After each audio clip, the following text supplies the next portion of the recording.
जय श्री कृष्ण मित्रों, पितृपक्ष का यह पावन समय है। आज हम सुनेंगे श्रीमद् भगवद गीता के 8वें अध्याय का महत्व। यह अध्याय विशेष है क्योंकि इसमें भगवान श्री कृष्ण ने मृत्यु के क्षण आत्मा की गति और मोक्ष का रहस्य बताया है।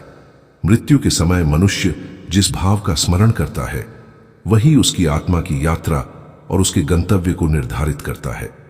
यही कारण है कि इस अध्याय का पाठ या श्रवण पूर्वजों को शांति और सद्गति प्रदान करता है और पितृदोष का नाश करता है। श्री कृष्ण स्वयं कहते हैं कि जो मनुष्य मृत्यु के समय भगवान का स्मरण करता है वह पुनर्जन्म के बंधन से मुक्त होकर परम धाम को प्राप्त करता है। पितृपक्ष में इस अध्याय का महत्व और भी बढ़ जाता है क्योंकि इसका श्रवण करने से न केवल पितरों को शांति मिलती है बल्कि हमारी आत्मा को भी मोक्ष की ओर बढ़ने की दिशा प्राप्त होती है। मित्रों, यह अध्याय केवल अर्जुन की शंकाओं का समाधान नहीं करता बल्कि हमारे जीवन और मृत्यु से जुड़ी गूढ़ जिज्ञासाओं का उत्तर भी देता है। तो आइए श्रद्धा और आस्था के साथ हम सब मिलकर सुनते हैं गीता के 8वें अध्याय अक्षर ब्रह्म योग की कथा।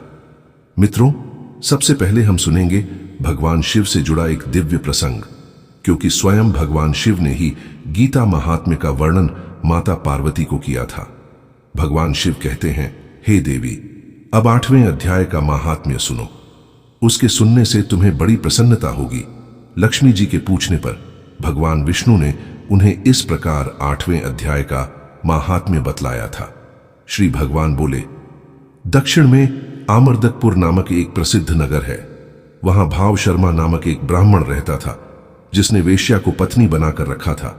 वह मांस खाता था, मदिरा पीता, श्रेष्ठ पुरुषों का धन चुराता, पराई स्त्री से व्यभिचार करता और शिकार खेलने में दिलचस्पी रखता था। वह बड़े भयानक स्वभाव का था और मन में बड़े बड़े हौसले रखता था।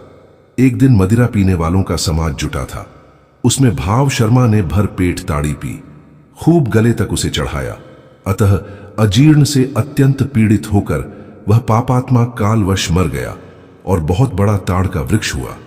उसकी घनी और ठंडी छाया का आश्रय लेकर ब्रह्म राक्षस भाव को प्राप्त हुए कोई पति पत्नी वहां रहा करते थे। उनके पूर्व जन्म की घटना इस प्रकार है। एक कुशीबल नामक ब्राह्मण था जो वेद वेदांग के तत्वों का झाता, संपूर्ण शास्त्रों के अर्थ का विशेषज्ञ और सदाचारी था।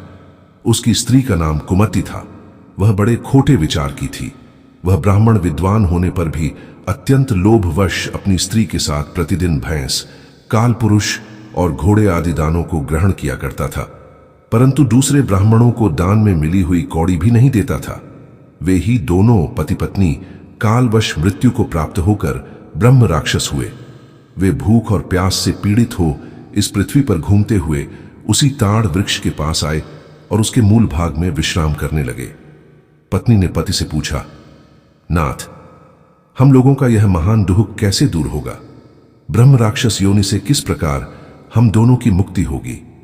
ब्राह्मण ने कहा, ब्रह्म विद्या के उपदेश, आध्यात्म तत्व के विचार और कर्म विधि के ज्ञान बिना किस प्रकार संकट से छुटकारा मिल सकता है? पत्नी ने पूछा, किं तद ब्रह्म किम अध्यात्मम किं कर्म पुरुषोत्तम?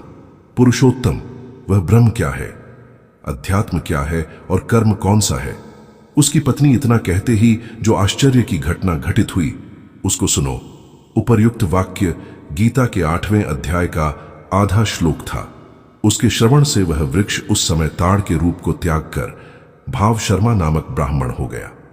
तत्काल ज्ञान होने से विशुद्ध चित्त होकर वह पाप के चोले से मुक्त हो गया तथा उस आधे श्लोक के ही महात्म्य से वे पति पत्नी भी मुक्त हो गए।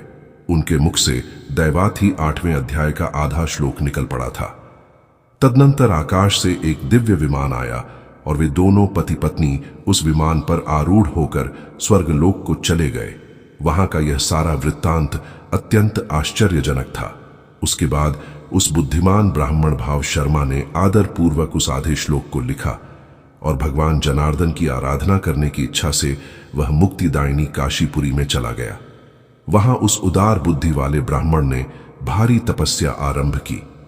उसी समय क्षीर सागर की कन्या भगवती लक्ष्मी ने हाथ जोड़कर देवताओं के भी देवता जगतपति जनार्दन से पूछा, हे नाथ, आप सहसा नींद त्याग कर खड़े क्यों हो गए?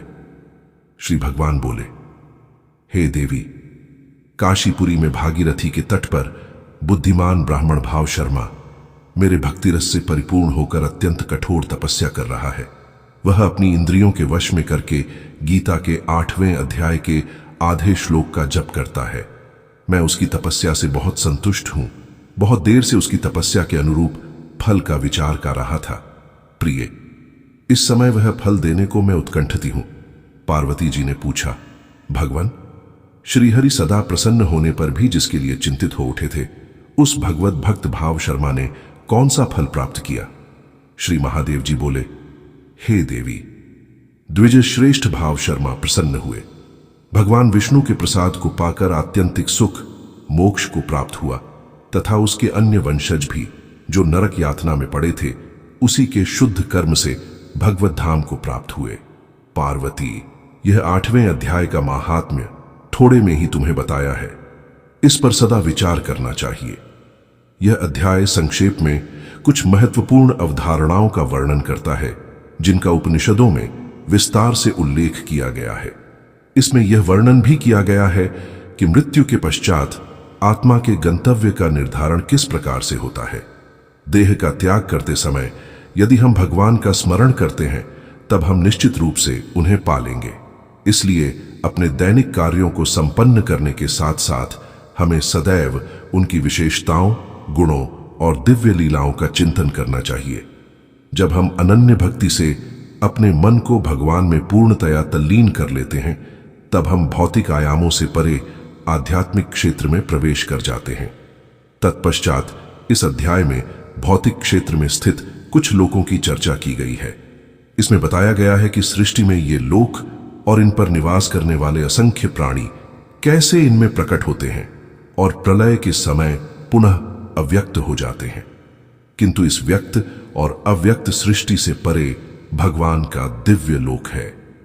वे जो प्रकाश के मार्ग का अनुसरण करते हैं, वे अंततः दिव्य लोक में पहुंचते हैं और फिर कभी नश्वर संसार में लौटकर नहीं आते, जबकि अंधकार के मार्ग का अनुसरण करने वाले लोग जन्म, रोग, बुढ़ापे और मृत्यु के चक्रों में घूमते रहते हैं। अर्जुन ने कहा, हे भगवान, ब्रह्म क्या है, अध्यात्म क्या है और कर्म क्या है? अधिभूत को क्या कहते हैं और अधिदैव किसे कहते हैं? हे मधुसूदन, अधियज्ञ कौन है और यह अधियज्ञ शरीर में कैसे रहता है? हे कृष्ण, दृढ़ मन से आपकी भक्ति में लीन रहने वाले मृत्यु के समय आपको कैसे जान पाते हैं? श्री कृष्ण कहते हैं कि परम सत्ता को ब्रह्म कहा जाता है। वेदों में भगवान के कई नामों का उल्लेख किया गया है। उनमें से एक नाम ब्रह्म है, जो स्थान, समय, घटनाक्रमों और उसके परिणामों तथा कर्म और कर्म फल के बंधनों से परे है। ये सब तो भौतिक संसार के लक्षण हैं, जबकि ब्रह्म लौकिक सृष्टि से परे है। वह ब्रह्मांड के परिवर्तनों से भी प्रभावित नहीं होता और अविनाशी है, इसलिए इसे अक्षर कहा गया है। बृहदारण्यकोपनिषद 3:8 में ब्रह्म को इसी प्रकार से व्यक्त किया है। विद्वज्जन ब्रह्म को अक्षर कहते हैं। इसे परम नाम भी दिया गया है, क्योंकि वह ऐसे गुणों का स्वामी है जो माया और जीवात्मा से परे हैं। आत्मा के विज्ञान को अध्यात्म कहा गया है, किंतु यहां इस शब्द का प्रयोग जीवात्मा के लिए किया गया है, जिसमें आत्मा, शरीर, मन और बुद्धि सम्मिलित है। कर्म शरीर द्वारा संपन्न किए जाने वाले कार्य हैं जो जीवात्मा को जीवन की विचित्र परिस्थिति में फंसा देते हैं। ये कर्म जीवात्मा को जीवन मरण के चक्र में डाल देते हैं। जो शरीर त्यागते समय मेरा स्मरण करते हैं, वे मेरे पास आएंगे। इस संबंध में निश्चित रूप से कोई संदेह नहीं है। कुंती पुत्र, मृत्यु के समय शरीर छोड़ते हुए मनुष्य जिसका स्मरण करता है, वह उसी गति को प्राप्त होता है, क्योंकि वह सदैव ऐसे चिंतन में लीन रहता है। हम एक तोते को शुभ प्रभात बोलने के लिए शिक्षित करने में तो सफल हो सकते हैं, किंतु यदि उसका गला जोर से दबा देते हैं, तब वह भूल जाएगा कि उसने कृत्रिम रूप से क्या सीखा है और फिर अपनी स्वाभाविक भाषा में कै बोलेगा। समान रूप से मृत्यु के समय हमारा मन स्वाभाविक रूप से विचारों की श्रृंखलाओं द्वारा प्रवाहित होता है, जो दीर्घकालीन प्रवृत्ति के द्वारा रचित होते हैं। हमारी यात्रा की योजना का निर्णय उस समय नहीं लिया जाता जब यात्रा अगले ही दिन हो, बल्कि इसके लिए पहले से सुविचारित योजना और उसके क्रियान्वयन की आवश्यकता होती है। मृत्यु के क्षण किसी पर जो विचार प्रमुख रूप से हावी होते हैं, उसी के अनुसार अगला जन्म निर्धारित होता है। यही सब श्री कृष्ण ने इस श्लोक में व्यक्त किया है। कोई व्यक्ति अपनी प्रवृत्तियों और संगत के प्रभाव के अनुसार अपने जीवन काल में निरंतर जिसका चिंतन करता है और जिस पर अपना ध्यान एकाग्र करता है, उसी के अनुसार स्वाभाविक रूप से उसके अंतिम विचारों का निर्धारण होता है। पुराणों में भरत महाराज की कथा का वर्णन मिलता है। वह एक राजा थे, किंतु उन्होंने राज्य त्याग दिया और तपस्वी के भेष में वन में जाकर भगवत प्राप्ति के लिए साधना करने लगे। एक दिन उन्होंने एक गर्भवती हिरणी को सिंह की गर्जना सुनने पर नदी में छलांग लगाते हुए देखा। भय के कारण गर्भवती हिरणी ने बच्चे को जल में ही जन्म दिया और वह डूबने लगा। भरत को हिरणी के उस बच्चे पर दया आई और उन्होंने उसे डूबने से बचा लिया। वह उसे अपनी कुटिया में ले आए और उसका पालन पोषण करने लगे। वह अति अनुराग के साथ उसकी चंचल क्रीड़ाओं का अवलोकन करते हुए प्रसन्न होते और उसके साथ लाड़ प्यार करते। वह उसके लिए घास इकट्ठी करके लाते और प्रेम से उसे खिलाते। उसे गर्म रखने के लिए अपने से चिपटाए रखते। धीरे धीरे उनका मन भगवान से विमुख होकर हिरणी के उस बच्चे में आसक्त हो गया। ये आसक्ति इतनी गहन हो गई कि वे पूरे दिन हिरण के बच्चे के स्मरण में खोए रहते और यह चिंता करने लगे कि उनकी मृत्यु के पश्चात उसका क्या होगा। परिणाम स्वरूप अगले जन्म में भरत महाराज को हिरण का जन्म मिला, किंतु उन्होंने पूर्व जन्म में आध्यात्मिक साधना कर रखी थी और उन्हें अपने पिछले जन्म की भूल का ज्ञान था।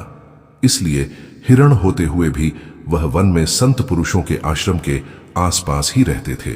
अंततः जब उन्होंने हिरण के शरीर का त्याग किया तो उन्हें पुनः मनुष्य जन्म मिला। फिर वह महान संत जड़ भरत बने और अपनी साधना पूर्ण कर इन्होंने भगवत प्राप्ति की।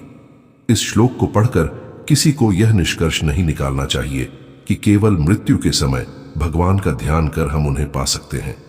स्कंद पुराण में उल्लेख है कि मृत्यु के क्षणों में भगवान का स्मरण करना अत्यंत कठिन है।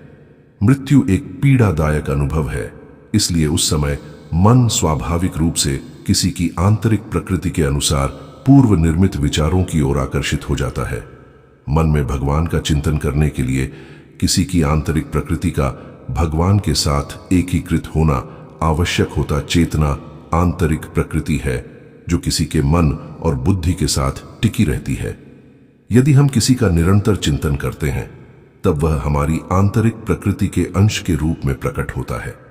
अंतकाल में भगवत चेतना विकसित करने के लिए जीवन के प्रत्येक क्षण में भगवान का स्मरण और चिंतन करना आवश्यक है। जब हम कर्म योग का अभ्यास करते हैं, तब सांसारिक कार्य कोई बाधा उत्पन्न नहीं कर सकते, क्योंकि उनमें शरीर ही व्यस्त होता है। लेकिन मन भगवान में अनुरक्त होता है, तब ये कार्य किसी को कर्म के नियम में नहीं बांध सकते। केवल उन्हीं कार्यों के परिणाम होते हैं जिन्हें आसक्ति के साथ किया जाता है। ऐसी आसक्ति न होने पर सांसारिक नियम भी किसी को दोषी नहीं ठहरा सकते। भगवान सर्वज्ञ, आदि पुरुष, नियंता, सूक्ष्म से सूक्ष्मतम, सबका पालक, अज्ञानता के सभी अंधकारों से परे और सूर्य से अधिक तेजवान हैं और अचिंतनीय दिव्य स्वरूप के स्वामी हैं। मृत्यु के समय जो मनुष्य योग के अभ्यास द्वारा स्थिर मन के साथ अपने प्राणों को भौहों के मध्य स्थित कर लेता है और दृढ़ता पूर्वक पूर्ण भक्ति से दिव्य भगवान का स्मरण करता है, वह निश्चित रूप से उन्हें पा लेता है। भगवान का ध्यान विभिन्न प्रकार से किया जा सकता है। कोई भगवान के नाम, रूप, गुण, लीला धाम और भगवान के संतों का ध्यान कर सकता है। इस प्रकार से ये विभिन्न स्वरूप परम दैवत्य स्वरूप भगवान से किसी भी दृष्टि से अलग नहीं है। जब हमारा मन इनमें से किसी पर भी अनुरक्त हो जाता है, तब हम भगवान के दिव्य क्षेत्र में प्रवेश करते हैं और हमारा मन शुद्ध हो जाता है। इसलिए इन सब में से किसी को भी ध्यान का लक्ष्य बनाया जा सकता है। इस श्लोक में भगवान के 8 गुणों का वर्णन किया गया है, जिन पर मन को एकाग्र किया जा सकता है।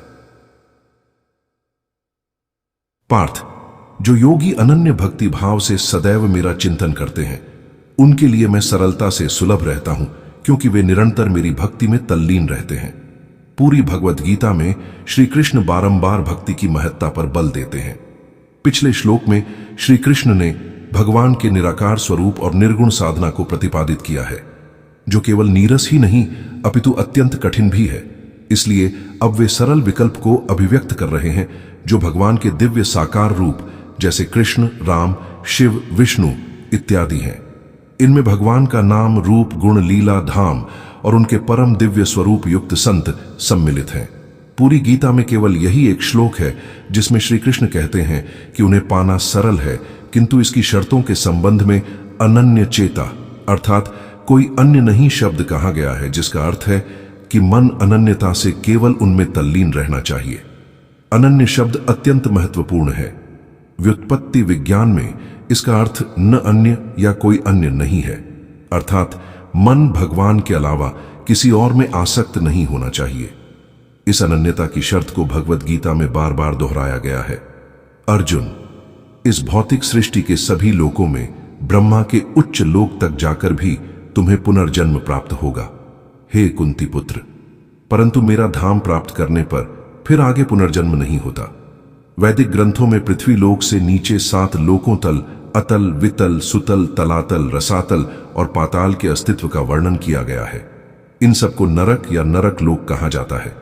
पृथ्वी लोक से आरंभ होकर इसके ऊपर 7 लोक भू, भू, स्व, स्मः, जनः, तपः और सत्य लोक अस्तित्व में है। इन सबको स्वर्ग या देवलोक भी कहा जाता है। अन्य धार्मिक परंपराओं में भी 7 स्वर्गों का वर्णन मिलता है।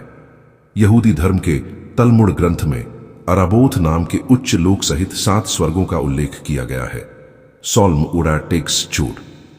इस्लाम में भी 7 स्वर्ग लोकों का उल्लेख किया गया है, जिसमें 7वां आसमान की गणना सबसे उच्च लोक के रूप में की गई है। सृष्टि में भिन्न भिन्न ग्रह जिनका अस्तित्व है उन्हें विभिन्न लोक कहा गया है। हमारे भौतिक ब्रह्मांड में 14 लोक हैं। इसमें सबसे उच्चतम ब्रह्मा का लोक है, जिसे ब्रह्मलोक कहा जाता है। इन सभी लोकों में माया का प्रभुत्व रहता है। इन लोकों के निवासी जन्म मृत्यु के चक्र के अधीन होते हैं। श्री कृष्ण ने पिछले श्लोक में इन्हें दुखालयम और अशाश्वतम, अस्थाई एवं दुखों से भरा कहा है। यहां तक कि स्वर्ग के राजा की भी एक दिन मृत्यु होती है। पुराणों में वर्णन है कि एक बार इंद्र ने देवलोक के अभियंता विश्वकर्मा को भव्य महल का निर्माण करने का कार्य सौंपा। इस महल के निर्माण का कार्य पूर्ण नहीं हो रहा था, इसलिए थक हार कर विश्वकर्मा ने भगवान से सहायता करने की प्रार्थना की। भगवान ने वहां प्रकट होकर इंद्र से पूछा कि इस भव्य महल के निर्माण में कितने विश्वकर्मा लगाए गए हैं। इंद्र ने चकित होकर इस प्रश्न का उत्तर देते हुए कहा, मेरे विचार से केवल एक ही विश्वकर्मा है। भगवान ने मुस्कुराते हुए कहा, इस ब्रह्मांड सहित ऐसे 14 लोक हैं और सृष्टि में अनंत ब्रह्मांड है और सभी में एक इंद्र और एक विश्वकर्मा है। तत्पश्चात इंद्र ने उसकी ओर बढ़ती हुई चींटियों की पंक्ति देखी। वह आश्चर्यचकित होकर कहने लगा कि इतनी बड़ी संख्या में चींटियां कहां से आई। भगवान ने कहा, मैंने उन सब आत्माओं को बुलाया है जो पूर्व जन्म में इंद्र थी और ये सब अब चींटियों के शरीर में हैं।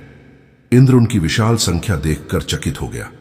कुछ समय पश्चात वहां पर लोमश अर्षि प्रकट हुए। उन्होंने अपने सिर पर चटाई रखी हुई थी और उनके वक्ष स्थल पर बालों का एक चक्र था। उस चक्र से कुछ बाल गिरे हुए थे, जिससे चक्र में कहीं कहीं रिक्त स्थान दिखाई दे रहा था। इंद्र ने अर्षि का स्वागत किया और उनसे विनम्रता पूर्वक पूछा, श्रीमान, आपने सिर पर पूस की चटाई क्यों रखी हुई है और आपके वक्ष पर बालों का चक्र होने का क्या अभिप्राय है? लोमश ऋषि ने उत्तर देते हुए कहा, मुझे चिरायु होने का वरदान प्राप्त है। इस ब्रह्मांड में एक इंद्र का कार्यकाल पूरा होने पर एक बाल टूटकर गिर जाता है, जिससे इस चक्र में रिक्त स्थान दिखाई देते हैं। मेरे शिष्य मेरे रहने के लिए घर का निर्माण करना चाहते थे, परंतु मैंने विचार किया कि जीवन अस्थायी है, तब फिर यहां घर क्यों बनाया जाए। मैं फूस की चटाई अपने पास रखता हूं, जो मुझे वर्षा व धूप से बचाती है। रात्रि के समय मैं इसे पृथ्वी पर बिछाकर सो जाता हूं। इंद्र यह सोचकर अचंभित हुआ। इस अर्षि का जीवन काल कई इंद्रों की आयु है और फिर भी यह कह रहा है कि जीवन अस्थायी है। तब फिर मैं ऐसे भव्य महल का निर्माण क्यों कर रहा हूं? उसका घमंड चूर चूर हो गया और उसने विश्वकर्मा को महल बनाने के कार्य से मुक्त कर दिया। भरत श्रेष्ठ, अब मैं तुम्हें इस संसार से प्रयाण के विभिन्न मार्गों के संबंध में बताऊंगा। इनमें से एक मार्ग मुक्ति की ओर ले जाने वाला है और दूसरा पुनर्जन्म की ओर ले जाता है। वे जो परब्रह्म को जानते हैं और जो उन 6 मासों में जब सूर्य उत्तर दिशा में रहता है, चंद्रमा के शुक्ल पक्ष की रात्रि और दिन के शुभ लक्षण में देह का त्याग करते हैं, वे परम गति को प्राप्त करते हैं। वैदिक कर्मकांडों का पालन करने वाले जो साधक कृष्ण पक्ष की रात्रि में अथवा सूर्य के दक्षिणायन रहते 6 माह के भीतर मृत्यु को प्राप्त होते हैं, वे स्वर्ग लोक को प्राप्त करते हैं। स्वर्ग के सुख भोगने के पश्चात वे पुनः धरती पर लौट कर आते हैं। प्रकाश और अंधकार के ये दोनों पक्ष संसार में सदा विद्यमान रहते हैं। प्रकाश का मार्ग मुक्ति की ओर तथा अंधकार का मार्ग पुनर्जन्म की ओर ले जाता है। जो योगी इस रहस्य को जान लेते हैं, वे वेदाध्ययन, तपस्या, यज्ञों के अनुष्ठान और दान से प्राप्त होने वाले फलों से परे और अधिक लाभ प्राप्त करते हैं। ऐसे योगियों को भगवान का परम धाम प्राप्त होता है। हम वैदिक अनुष्ठान, तपस्या, ज्ञान संवर्धन, विभिन्न प्रकार की तपस्या करते हैं और दान देते हैं, किंतु जब तक हम भगवान की भक्ति में तल्लीन नहीं होते, तब तक हम प्रकाश के मार्ग की ओर अग्रसर नहीं हो सकते। इन सभी लौकिक कर्मों का परिणाम भौतिक फल है, जबकि भगवान की भक्ति के परिणाम स्वरूप हमें सांसारिक बंधनों से मुक्ति प्राप्त होती है। इसलिए रामचरितमानस में वर्णन किया गया है,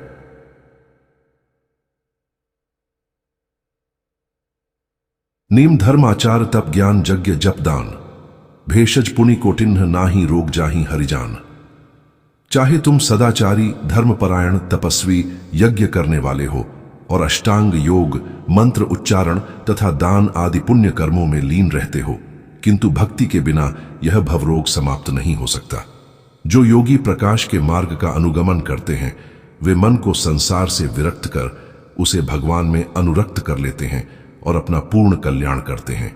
इसलिए श्री कृष्ण कहते हैं कि वे ऐसा फल पाते हैं जो अन्य सभी पद्धतियों से प्राप्त होने वाले फलों से परे होता है। मित्रों, आपने अभी श्रीमद् भगवद गीता के 8वें अध्याय अक्षर ब्रह्म योग का महत्व सुना। इस अध्याय ने हमें यह सिखाया कि मृत्यु के समय ईश्वर का स्मरण करने से आत्मा को मोक्ष की प्राप्ति होती है। यह अध्याय केवल अर्जुन की शंकाओं का समाधान ही नहीं, बल्कि हमारे जीवन और मृत्यु से जुड़े गूढ़ रहस्यों को भी स्पष्ट करता है और विशेषकर पितृपक्ष में इसका श्रवण हमारे पूर्वजों को शांति और सद्गति प्रदान करता है। यही कारण है कि गीता का यह ज्ञान हजारों वर्षों बाद भी आज उतना ही प्रासंगिक है। मित्रों, अगले वीडियो में हम गीता के अगले अध्याय का महत्व जानेंगे, इसलिए जुड़े रहिए हमारे साथ। यदि आपको यह कथा अच्छी लगी हो तो इस वीडियो को लाइक करें, चैनल को सब्सक्राइब करें और बेल आइकॉन दबाइए ताकि अगला अध्याय आते ही आपको सूचना मिल जाए। कमेंट में लिखना न भूलें। हरि AUM, जय श्री कृष्ण।